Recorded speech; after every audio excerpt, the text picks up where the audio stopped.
estimados espectadores, el día de hoy mi grupo y yo vamos a presentar una línea de investigación que se trata de salud y bienestar, las cuales la sublínea escogida es enfermedades no transmitibles y el tema de lo que trataremos es diabetes. Como invitado tenemos al doctor John Ávila Amaro, especializado en medicina general, médico cirujano egresado de la Universidad San Juan Bautista, médico auditor egresado de la Universidad San Luis Gonzaga. A continuación, daré una breve introducción sobre la diabetes. La diabetes aparece cuando el organismo no puede controlar la cantidad de glucosa en la sangre. Esto sucede si el organismo no produce bastante insulina. Existen dos tipos de diabetes, diabetes tipo 1 y diabetes tipo 2. Si la diabetes no se trata, puede causar problemas de salud prolongados porque los niveles altos de glucosa en la sangre dañan los vasos sanguíneos. La diabetes afecta a 2 millones de personas en el Reino Unido y puede haber hasta otro millón más que tienen la enfermedad, pero no lo saben. 9 de cada 10 diabéticos tienen diabetes 2. Las pruebas de detección regulares son la forma más eficaz de diagnosticar la enfermedad. A continuación, doy pase a mi compañera Fernanda Ramos para la primera pregunta. Buenas tardes, doctor. Soy de la Facultad de Medicina Humana y mi pregunta es la siguiente. ¿Por qué o a qué se debe la diabetes? ¿Qué tal? Buenas tardes con todas. Con referente a esa pregunta, la diabetes mellitus básicamente es una enfermedad metabólica, la cual básicamente se va a caracterizar por altos niveles de glucosa en sangre, que es la hiperglucemia. Esto además adicionado a una alteración en el metabolismo tanto de los lípidos, de los carbohidratos como las proteínas. Esto se debe básicamente a que el páncreas va a producir muy poca cantidad de insulina, o la que produce no es la totalmente necesaria para ejercer su función, por diversas causas que mucho dependen de qué tipo de diabetes sea. Como habían mencionado en su breve introducción, si bien es cierto tenemos la diabetes tipo 1, hay la diabetes tipo 2, la diabetes gestacional y otros tipos de diabetes. Con referente a lo que corresponde a la diabetes tipo 1, es básicamente una enfermedad autoinmunitaria, ¿no? Donde nuestro propio organismo no reconoce las células beta del páncreas, que son las encargadas de producir insulina, y entonces afectan directamente a ellas. Al dañarlas, no se genera insulina y es lo que causa la diabetes. Y básicamente con la diabetes tipo 2 lo que se genera es una resistencia a la insulina, que básicamente lo que quiere decir es que el organismo o los receptores de insulina no son capaces de acoplarse debidamente o adecuadamente para que la glucosa pueda ingresar al organismo y sea una fuente de energía. La diabetes gestacional es meramente durante este periodo, que es reversible, que solamente se da por los cambios fisiológicos que tiene toda gestante, y hay otros tipos de diabetes que se dan por otras índoles, ¿no? Más que todo genéticas, por uso de algunos medicamentos, por uso de drogas, entre otras cosas. Muchas gracias. A continuación seguirá mi compañera Karen González, que realizará la siguiente pregunta. Buenas tardes, doctor John. Mi siguiente pregunta sería, ¿cuáles son los síntomas de la diabetes? Referente a los síntomas de la diabetes, hay lo clásico que se conoce como las 4P, que básicamente es la poliuria, la polidipsia, la polifagia y la pérdida de peso, que es lo que mayormente se ve en todo paciente diabético. Pero no solamente son estos síntomas los cuales se pueden ver reflejados, sino también hay muchos otros, como por ejemplo alteraciones gastrointestinales, como la diarrea, o algunos pacientes presentan constipación. Los calambres en los miembros inferiores nocturnos también es otra manifestación clínica de esta enfermedad. La retinopatía diabética, que es la pérdida de la visión, ¿no? Hay algunos pacientes que manifiestan visión borrosa dependiendo de en qué estadio se encuentra la enfermedad. Algunos pacientes también manifiestan calambres. Básicamente esos son los síntomas, pero lo que siempre tenemos que tener en cuenta son las 4P, que es lo fundamental, que es lo primero y lo primero que se va a presentar en todo paciente: poliuria, polidipsia, polifagia y pérdida de peso.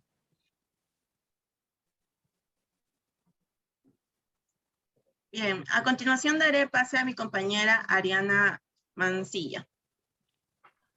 Buenas tardes, doctor. Soy una estudiante de la Facultad de Enfermería y mi pregunta sería la siguiente. En épocas de pandemia, ¿cómo se vería afectada una persona con diabetes por el COVID?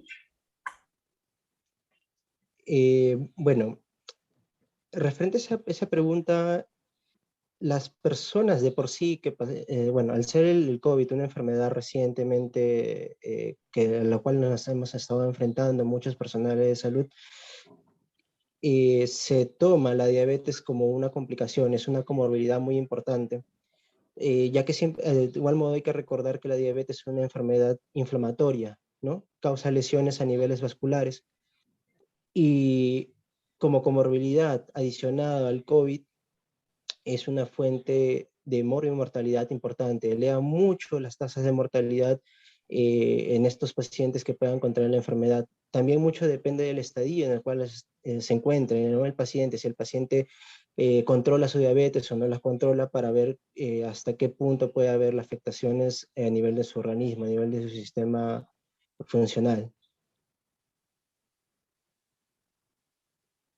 Muchas gracias, doctor. Ahora le doy paso a mi compañera Esmeralda Amar. Buenas tardes, doctor. Soy estudiante de la Facultad de Enfermería. Mi siguiente pregunta sería, ¿la diabetes afecta una gran parte al sistema cardiovascular? Sí, dentro de las complicaciones de la diabetes, más o menos hay que tener un punto de vista que hay complicaciones microvasculares y macrovasculares.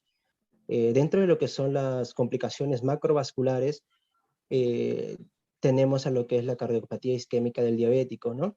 Que es la primera causa de muerte, dicho sea de paso, con referente a esta enfermedad. Aparte de ello, también tenemos lo que son las enfermedades cerebrovasculares y también las arteriopatías periféricas.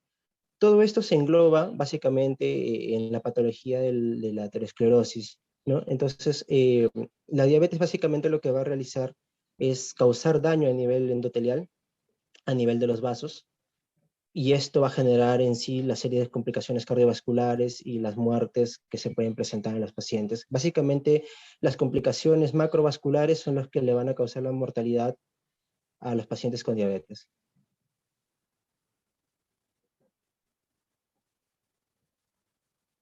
Gracias, doctor. Le doy el pase a mi compañera Kelly Mamán. Buenas tardes, doctor Ávila. Soy alumna de la Facultad de Ciencias de la Salud en Enfermería y mi pregunta es, ¿cuáles son las consecuencias al no hacer un adecuado seguimiento a la diabetes? Bueno, es básicamente lo que ya estaba comentando anteriormente. Ya había mencionado que, bueno, había complicaciones macrovasculares que son básicamente lo que le va a causar la mortalidad a los pacientes con diabetes. Pero también hay otras complicaciones que, si bien es cierto, no le van a causar la muerte directamente, pero van a afectar su calidad de vida. Dentro de ellas son las complicaciones microvasculares y que son las que se presentan antes en estos pacientes, como por ejemplo son las afectaciones a nivel de la retinopatía diabética, que es la primera causa de ceguera en los pacientes. A nivel renal hay nefropatía diabética, que dicho sea de paso es la primera causa de enfermedad renal a nivel de Perú. Y aparte de ello tenemos las neuropatías, que es básicamente la pérdida de la sensibilidad en los miembros inferiores que pueden sufrir los pacientes. Muchas gracias por su respuesta. Le doy pase a mi compañera Ivonne Contreras. Buenas tardes, doctora Ávila. Mi pregunta es, ¿cómo podríamos prevenir la diabetes? Bueno, para nosotros primero saber cómo poder prevenir, tenemos que saber cuáles son los riesgos que nos causan la diabetes. Hay riesgos que nosotros podemos manejarlo, como hay riesgos que no. En primera instancia, los que nosotros no podemos controlar, en este caso sería la etnia. Del hecho ya de por sí nosotros ser de raza mestiza nos da un cierto riesgo de poder padecer la enfermedad. Otro componente muy importante es que tenga un antecedente de un familiar de primera línea que tenga diabetes. Esos son componentes fuertes, pero hay otros elementos, otros factores de riesgo en los cuales nosotros podemos intervenir, como por ejemplo es las personas con sobrepeso o obesidad son predisponibles a tener diabetes, las personas que fuman, las personas que ingieren alcohol en exceso, las personas sedentarias. Todos estos factores de riesgo básicamente lo que van a generar es aumentar las probabilidades de que la persona o el paciente pueda tener diabetes.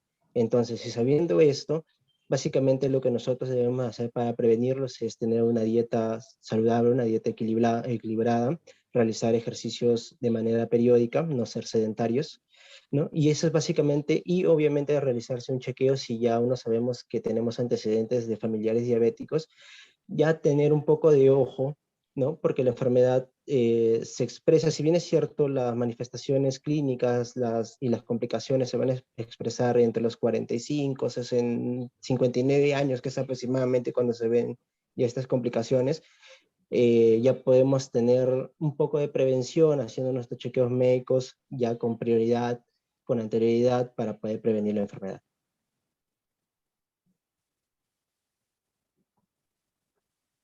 Bueno, gracias, doctor John Ávila Amaro, por brindarnos esta información tan precisa de lo que es la diabetes. Hemos conocido a más profundidad, sí, y también cómo afecta a nuestro organismo, también de cómo prevenirla. Bueno, nos queda decirnos que gracias por el tiempo que nos ha brindado y hasta una próxima entrevista.